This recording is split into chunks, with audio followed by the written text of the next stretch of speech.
On a train ride, a girl meets a charming stranger with a mysterious accent. Little does she know, his hidden secret could shatter everything she's ever known. It starts like any other ordinary day.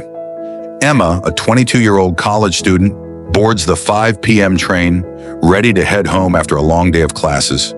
Her mind is lost in the routine. Emails to check, homework to do, dinner to eat. She knows she should probably be studying for her midterms, but her brain is fried from hours of lectures and assignments. The train ride is the perfect escape, a 30-minute break where she can just zone out. She glances around the car, the usual mix of tired commuters, business people glued to their phones, and students like herself catching up on readings. Emma finds an empty seat by the window, her bag slung over her shoulder.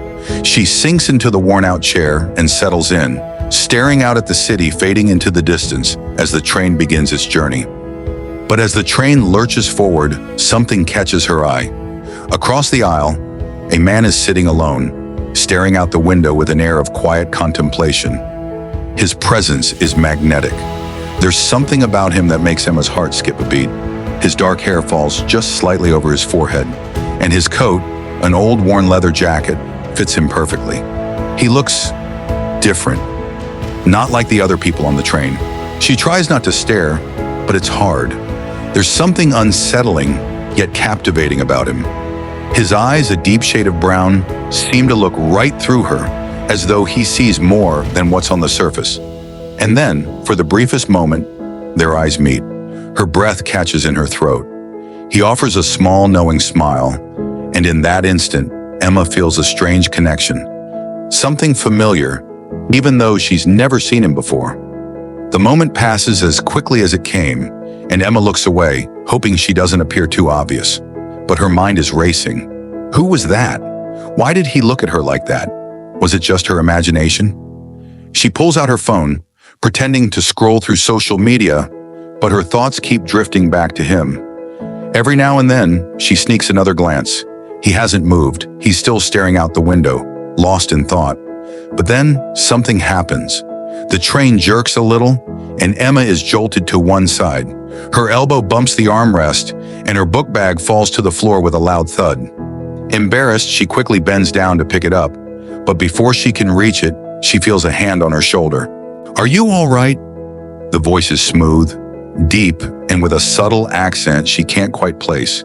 It's both reassuring and strangely disarming. She looks up, surprised to find the man from across the aisle standing next to her. Up close, he's even more striking than she'd imagined. Tall, broad-shouldered, with a strong jawline, and a calm, collected presence. "I'm fine, just a little clumsy," she stammers, flustered. Chuckles softly, his accent thick but oddly charming. "No harm done. I think the train is trying to remind us to pay attention." Emma laughs awkwardly, unsure of what to say next. But he doesn't seem to mind. He just smiles, and something about his smile makes her feel at ease, like she's known him forever. He stands there for a moment, looking down at her, as if waiting for her to say something. "Are you traveling far?" she asks, desperate to break the silence. "Not too far, just passing through," he replies, his eyes gleaming with a mix of mystery and amusement. "I like trains, they're quiet. They give you time to think." Emma nods, feeling strangely drawn to him. "I agree. It's the perfect time to get lost in your thoughts." The train continues on its path, and the minutes tick by. They fall into a comfortable silence, though Emma can't help but notice how he keeps looking out the window, as if he's waiting for something, or someone. There's a strange intensity about him that she can't quite place. "You know, you have a very interesting accent," Emma says after a while, unable to resist the urge to ask. "Where are you from?" The man hesitates for a moment, as though considering his response carefully. "A bit of everywhere," he says cryptically, offering no further explanation. "I've spent a lot of time in different places." His response feels evasive, but Emma doesn't press him. Instead, she tries to keep the conversation light. "I've always wanted to travel more. It's one of the things I'm trying to do after graduation. See the world." He smiles, a small, knowing smile, as if he understands exactly what she means. "Sometimes the world finds its way to you. You don't always have to go looking for it." Emma looks at him, intrigued by his words. There's something about him that feels different from anyone she's ever met. He doesn't seem like a typical tourist, but rather someone who has seen things that Emma can't even begin to understand.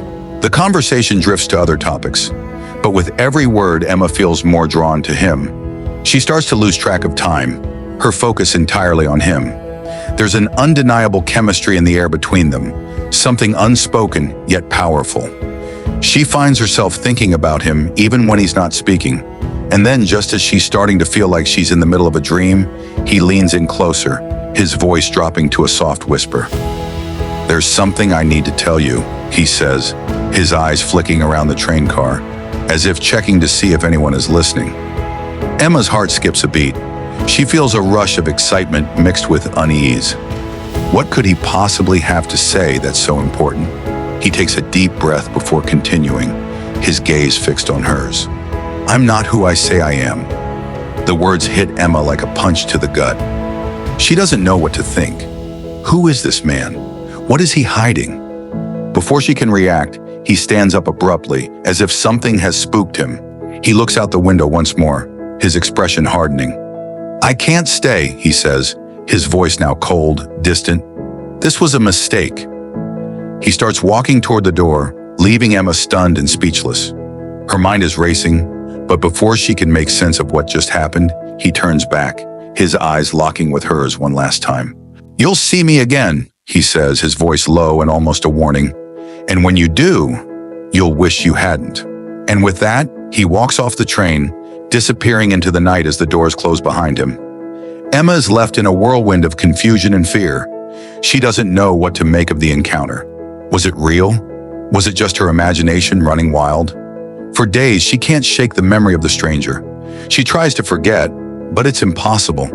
Her mind keeps replaying the conversation over and over. And then strange things start happening. It starts with a feeling, a constant sensation that someone is watching her.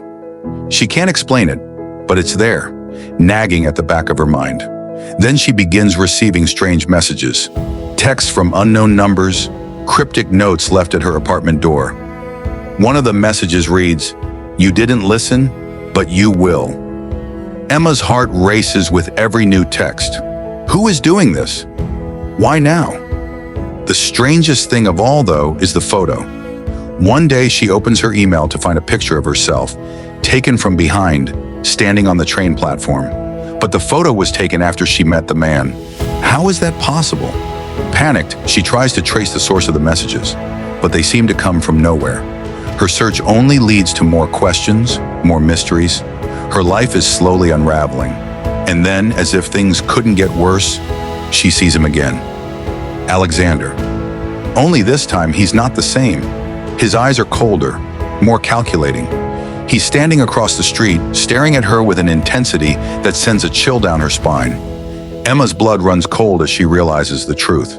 The man she met on the train wasn't just a stranger with a secret. He's dangerous, someone who has been watching her all along. And she's in deeper than she could ever have imagined. Her heart pounds as she turns and walks away, knowing she can't escape. He's always one step ahead of her, waiting for the moment when she finally realizes the danger she's in. But what does he want?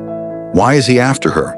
And what kind of secret is he hiding that could change everything she thought she knew about herself? The answers, Emma knows, may be darker than she could have ever imagined. And the longer she stays in the shadows, the more she realizes there's no way out.